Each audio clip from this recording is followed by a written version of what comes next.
Meu nome é Alex. Tenho 28 anos, moro na cidade e até pouco tempo dirigia um Corolla 2010 empoeirado que fazia um chiado estranho quando batia 60 por hora. Eu brincava com os colegas. O velhinho ainda tem luta. Mas toda vez que eu estacionava em frente ao meu prédio, eu me sentia pequeno. Não por vergonha de ser prático. Eu trabalhava duro, economizava e vivia dentro do meu orçamento. Eu me sentia pequeno porque minha família sempre dava um jeito de me fazer crer que, não importava o que eu fizesse, eu nunca era o suficiente. Isso vem de longe. Eu sempre fui o quieto numa família barulhenta. Preferia livros a festas, estágios a férias e rotina simples ao caos. Minha irmã, Alissa, 2 anos mais velha, era a estrela. Sempre impecável, sempre namorando alguém rico, importante, ou os dois. Ela se formou em negócios numa faculdade caríssima que meus pais ajudaram a pagar, mesmo tendo passado raspando. Mas sabia interpretar o papel. Finja até conseguir, era o lema. E meus pais, especialmente minha mãe, a idolatravam por isso. Meu tio Tony, irmão mais novo da minha mãe, vivia dizendo que comprou cripto antes de virar moda e repetia as mesmas 3 histórias em todo o feriado. Dizia ganhar dinheiro virando imóveis, mas ninguém entendia como surgiam tantos Rolex novos. A voz dele era alta, sarcástica, sempre soando como deboche. Reuniões de família não ajudavam minha autoconfiança, mas eu ia mesmo assim. Talvez uma parte de mim esperasse que um dia eles me vissem de outro jeito. Alguém que construiu tudo sozinho, sem atalhos. Eu trabalhava em tecnologia havia alguns anos. Comecei como desenvolvedor back-end júnior, virando noites e fazendo hora extra não paga para provar que eu pertencia àquele lugar, onde todos pareciam ter diploma da Ivy League e equity em startup. Com o tempo, ganhei ritmo. 2 anos atrás, arrisquei e entrei numa startup em stealth, quase sem verba. Foi um salto. Vivi de miojo e café barato, dividindo um cubículo com tinta descascando e aquecedor quebrado. O risco compensou. Em novembro, a empresa foi adquirida por uma soma absurda. Pelas ações que eu tinha, virei milionário da noite para o dia. Quieto, discreto. Eu não saí exibindo. Continuei no mesmo AP minúsculo. Ainda dirigia o velhinho. Mantive a cabeça baixa, reinvesti quase tudo e comprei uma coisa ou outra. Eu queria ser estratégico, não espalhafatoso. Mas no fundo eu queria encerramento. Anos subestimado e alvo de piadas da minha própria família. Por mais que a gente cresça, parte de nós ainda busca validação de quem nos criou. Quando minha mãe mandou mensagem sobre um brunch na casa nova do tio Tony, um monstrinho de vidro de 3 andares no subúrbio, eu revirei os olhos. Outra parte sussurrou: "Essa é a sua chance." Ela falou como ordem: "Domingo, 11 horas em ponto. Todo mundo vai. Vista algo bonito." Eu quase ignorei, mas respondi: "Vou." Não os via há mais de 1 ano, desde o Natal em que Alissa perguntou se eu ainda programava de pijama, limpando o caviar das unhas, e meu pai sugeriu o curso de corretor. Eu ri, amargo. Nem expliquei que eu já liderava um time de produto. No domingo, cheguei cedo.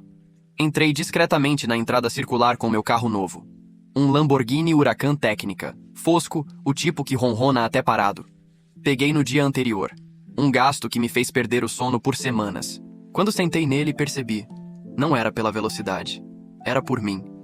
Por cada vez que riram de mim, me diminuíram. Cruzei o jardim lateral e vi todos no pátio. Tio Tony, com o uísque na mão. "Ainda mora naquele AP minúsculo, Alex?" Alissa, numa roupa de grife, cruzou as pernas e sorriu torto. Eu só sorri de leve. Minha mãe, no meio do gole, arregalou os olhos para o chaveiro. "É um fob de Lamborghini?" Levantei um pouco a mão como se tivesse esquecido o que estava segurando. "Ah, isso! Um presente de inauguração para mim." Você ouviria um garfo cair. Os olhares mudaram. Confusão, dúvida, medo. Pela primeira vez, senti que eu tinha a vantagem. E eu não tinha terminado. Eles não sabiam que o carro era só o começo. Tio Tony bateu palmas. "Olha só, o grandão. Crise de meia-idade com 28?" Alissa riu. "Isso não é presente, é pedido de socorro." Eu não mordi a isca. Sentei no canto da mesa, sem entrar no velho jogo. Minha mãe veio com a voz doce que arranha. "Filho, esse carro deve ter custado. Melhor nem saber. Não é demais? Você ainda naquele AP com janela rachada." Meu pai grunhiu. "Devia ter colocado em imóvel, estável. Lembra o duplex da Alissa?" Eu lembrava. Também lembrava de ter oferecido ajuda com os impostos dela e ouvir: "Deixa dinheiro com os adultos." Alissa: "Aliás, você tem contato na sua empresa?" "Conheço alguém procurando vaga em tech. Brilhante, trabalhadora, tem um lifestyle no Insta, precisa de algo estável. Você? Perguntei. Ela deu de ombros. Quem mais? Ela não trabalhava em tempo integral havia 3 anos. O último negócio beirava a pirâmide. Antes, vendeu óleos essenciais infundidos ao luar. Tio Tony riu. Se ele tem um Lambo, deve contratar, né? Família ajuda a família. Palavras que doíam. Onde estava a família ajuda a família quando eu trabalhava 60 horas e faltava mercado? Quando faltei ao Natal por causa do aluguel e ouvi prioridades, querido. Eu disse, manda o currículo. Alissa animou. É mais um portfólio. Completei. Vai pro processo de estagiários, sem garantias. A expressão dela congelou. Estagiários?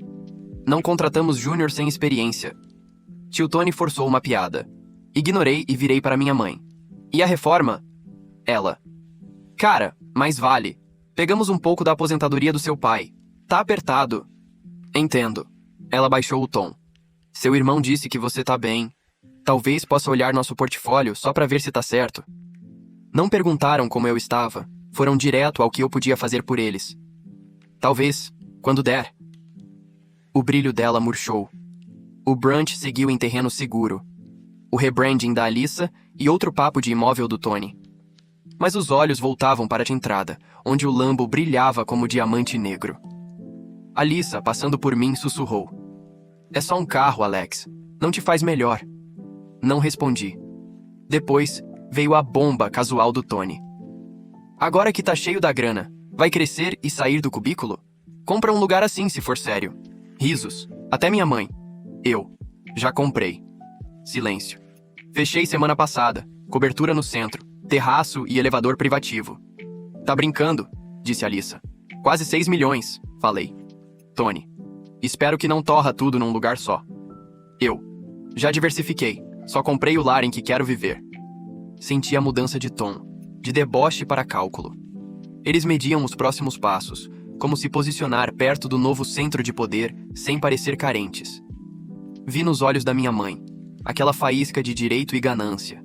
Percebi, eles não queriam validação, queriam acesso. O brunch terminou com abraços duros e despedidas açucaradas. Alissa elogiou minha camisa para disfarçar o azedume.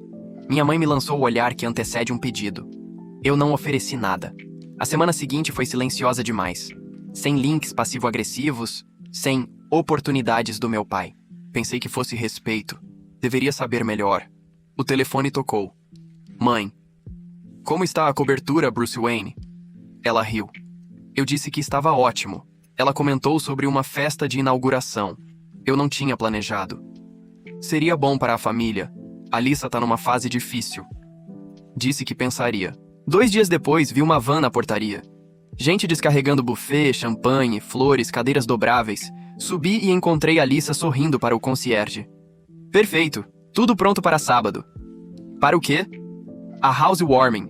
Lista com 64 convidados. Nada demais. Família, amigos, alguns influenciadores. Tem até violinista.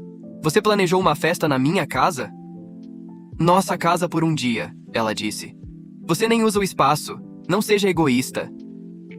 Quem te deu permissão de entrar no prédio? Mãe. Você é humilde demais para planejar algo para si. Ela mandou o formulário de evento do prédio. Pedi ao concierge para ver. Lá estava.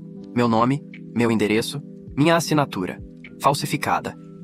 O e-mail vinha de uma conta antiga que minha mãe tinha. Virei para Alissa.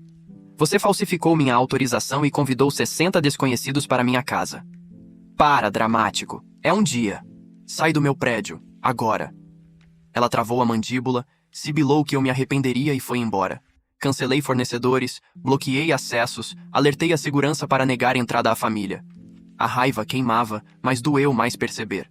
Para eles, eu era um recurso. Uma carteira, um local para festa, um símbolo.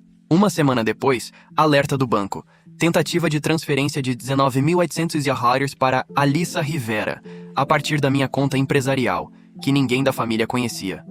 Travei tudo, revisei logs. A brecha veio do Wi-Fi da casa da minha mãe, numa visita antiga, quando acessei meu e-mail. Alguém, quase certo que Alissa, capturou credenciais com app picareta. Não era só traição, era roubo. Entendi que eles não parariam sem que eu os fizesse parar. Liguei para minha mãe. Você acha certo forjar minha aprovação? Ela suspirou. Você é sensível. Era para celebrar você. E a transferência bancária celebra o quê? Silêncio. Depois. Sua irmã precisa de ajuda. Você tem tanto. Não nos culpe se deixou portas abertas. Como se a culpa fosse minha. Acabou, eu disse. Famílias brigam. Família não rouba. Vai acabar sozinho. Ela cortou. E desligou. Fiquei no meu apartamento de 6 milhões com um Lamborghini na garagem e um armário de ternos que mal usava, me sentindo de volta ao cubículo, só que com vista melhor. Desliguei o trabalho por alguns dias. Culpa. Cansaço. Meu lar virou prisão dourada. Pedi comida e não comi. As plantas murcharam. Olhei para a tela do banco. Os 9.700 dólares. Não era o valor, era a audácia. Lembrei quando eu tinha 14 e Alissa pegou meu bonde de estudos que o vô deixou só pra mim para viajar à Europa. Minha mãe cobriu. Ela precisa mais. Você dá um jeito. Eu sempre dei. Cansei de reconstruir em silêncio. Fiz listas, contas para auditar, acessos para trancar, opções legais, upgrades de segurança. Ativei 2FA em tudo, criptografei servidores, bloqueios biométricos. Coloquei fundos em cold storage, sinalizei logins suspeitos, contratei um consultor de segurança digital e comecei uma varredura completa. Fui além. Mudei meu testamento. Se algo me acontecer, ninguém da família veria 1 centavo. Nem mãe, pai e muito menos Alissa. Iria para um fundo de bolsas para jovens como eu. Quietos, subestimados. Dei ao fundo o nome do meu avô, que tentou me dar um começo antes de ser roubado. Conversei com um advogado excelente. Contei tudo. Tentativa de transferência, manipulações, assinatura forjada. Ele redigiu documentos. Eu precisava me afastar de forma total. Emocional, financeira, legal e digital. Rompi a linha telefônica conjunta que eu ainda pagava. Cortei a transferência automática para emergências deles. Retirei-me do fundo que meu pai geria pela família. Avisei o corretor. Eu assumiria tudo. Não era punição. Era finalmente escolher por mim. Ainda assim, uma parte de mim temia estar frio demais. Então, vi um grupo no Facebook. Rivera Family Reunion. Banner com meu carro na frente do meu prédio. Legenda. Celebrando o nosso incrível irmão. Brinde no mês que vem. Eles ainda planejavam me usar e agora publicamente. Não reagi. Não liguei. Não comentei. Eles queriam escrever a história. Eu escreveria o final. Sem eles. A dor endureceu em foco. Voltei à rotina. Acordei cedo, treinei, limpei o AP, enchi a geladeira. Reapareci para o time. Fui recebido de braços abertos. Depois da aquisição, a empresa-mãe me ofereceu liderar um spin-off. Uma plataforma híbrida de IA para logística. Financiada, pouca interferência, controle total. Aceitei, em silêncio. Montei um time, aluguei um escritório discreto no centro e comecei. Eu não estava mais construindo por medo. Eu era a mesa agora. Troquei o contador indicado pelo meu pai por uma conselheira financeira de executivos. Coloquei tudo em trusts seguros, fechei contas compartilhadas e criei uma holding só minha. Passei a dizer não. Não para o telhado dos meus pais, não para o sushi a $200 da Alissa, não para o hot deal do Tony. Sem explicar. O estranhamento veio rápido. Depois, a culpa manipuladora. Eu tinha mudado. Comprei uma cabana a 3 horas da cidade. Simples, silenciosa, só paz. Na cidade, passei a mentorar engenheiros jovens, muitos como eu, brilhantes e ignorados. Ajudei um a entrar no Google. Conectei outra a um seed que investiu 300 mil. As vitórias deles pesavam mais que qualquer carro. O spin-off ganhou tração. 3 clientes âncora e 1,5 milhão em pré-venda. Investidores bateram a porta. Minha participação aumentou. Permaneci fora das redes. Em setembro, numa conferência privada, uma jornalista quis fazer meu perfil. Aceitei com uma condição: nada sobre minha família. Eles não fazem parte da história. Era verdade. Eles só apareceram quando viram cifrões. Soube que a Alissa abriu um GoFundMe por recuperação do negócio. Doação única. Da minha mãe. Ignorei ligações do meu pai. Não era vingança. Era poder. Eu estava construindo nos meus termos. Então chegou um e-mail. Notice of Inquiry. Rivera Holdings, LLC. Meu nome aparecia como cofundador. Alegavam transferência de ativos e compromisso oral de financiar operações. Vago, mal redigido, mas perigoso. Meu advogado leu. É isca. Querem te pressionar e te vincular. Investiguei. Rivera Holdings tinha site no Shopify, Instagram com fotos da varanda dos meus pais e um sobre nós com a minha história. Não usaram minha foto, mas roubaram trechos de uma entrevista privada que eu dei. Já tinham pego um empréstimo usando meu nome como lastro moral. O sangue ferveu. Eles não parariam, a menos que eu fizesse parar. Sem gritos, sem briga. Eu buscaria controle, não guerra pública. Reuni anos de e-mails, mensagens, áudios, mostrando como se beneficiaram de mim sem contrato ou consentimento. A assinatura forjada do evento, registros bancários, o grupo do Facebook, capturas do site. O advogado acionou o banco que emprestou, provocamos uma auditoria interna, empréstimo congelado. Contratei um investigador particular, nada sujo, só fatos. Descobrimos 4 empresas de fachada nos últimos 5 anos usando laranjas. Uma delas lesou o Sr. Patel, meu ex-professor de química, em 50 mil. Liguei. Ele chorou. Eu devolvi o dinheiro. Não era sobre valor, era sobre corrigir. Montei equipe de direito empresarial e fraude. Disparamos notificações extrajudiciais, FTC, BBB e deixamos ações civis prontas por uso indevido de identidade. Cuidei da minha reputação. Criei perfil público verificado, site simples, SEO para separar meu nome de qualquer coisa, Rivera Holdings. Registrei minha marca ligada aos meus negócios. Comprei riveraholdings.org e redirecionei para "Esta empresa não tem vínculo com Alex Rivera. Uso não autorizado do nome está sob medidas legais. Sem alarde." Ao mesmo tempo, apoiei uma ONG de mentoria fundada por uma mentorada, a Sara. Virei investidor âncora de forma anônima e planejei um trusto doando 10% do meu lucro anual à ONG por 10 anos.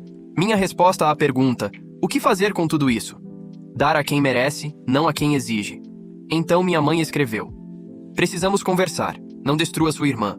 Vamos preservar pontes." Ainda o mesmo giro. "Se você se sentiu ofendido..." Não. Eles cruzaram a linha. Eu estava pronto. Em dezembro, bateu à porta da Alissa um oficial. "Você foi notificada." Não era processo. Ainda. Era uma declaração formal de desassociação, listando cada uso não autorizado do meu nome e prazo de 14 dias. Enviei cópias à minha mãe, ao meu pai, ao contador deles e, principalmente, ao gerente do banco do empréstimo. O primeiro dominó caiu 3 dias depois. O banco revogou os 45 mil e abriu investigação. A Shopify removeu a loja por abuso de identidade. O Instagram derrubou os perfis. O Sr. Patel abriu ação no Small Claims pelos 50 mil. Eu disse que ficaria fora. O filho dele é advogado e queria dar o recado. Outras pessoas surgiram, amigos, vizinhos, colegas, todos com histórias de promessas vazias e dinheiro sumido. Um padrão, agora com recibos. Compilamos um dossiê, linha do tempo, evidências, prints, transações dos últimos 10 anos. Título: O legado que tentaram roubar. Não publiquei. Enviei anonimamente a bancos, fornecedores e parceiros listados por eles. As portas se fecharam e os sussurros começaram. Até o tio Tony me mandou um LinkedIn trêmulo. "Almoço para conversarmos?" Não respondi. Véspera de Natal, 6h41, minha mãe deixou recado.